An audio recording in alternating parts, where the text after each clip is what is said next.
Америка Кошма Штатлары президентінің мемориятында Украинаға силә бермемек үшін ешбір себеп жоқ. Бұны Девлет департаментінің махсус темсілжісі Курт Волкер Политика Америка нешіріне білдірді.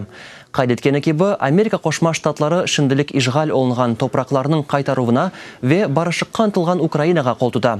Вашингтон ве Москва арасында кечірілежек музакерелерінің Донбастаки вазиетні чезмеге ярдым етечегінден еминдір. Волкерның Русия президентінің ярдымчысы Владислав Сурков ile Невбеттікі Корушевы бұл сене декабрь айында кечірілежек. Волкер шуны да қайдетті ки, Кошма Штатлар қанунсыз суретте ижғал етілген Қырымны Русияның қысымы оларақ ешбір вақыт танымас ве ярым аданы мечбури суретте Русия Федерациясының теркібіне қошылған топрақ кебі танынжақ.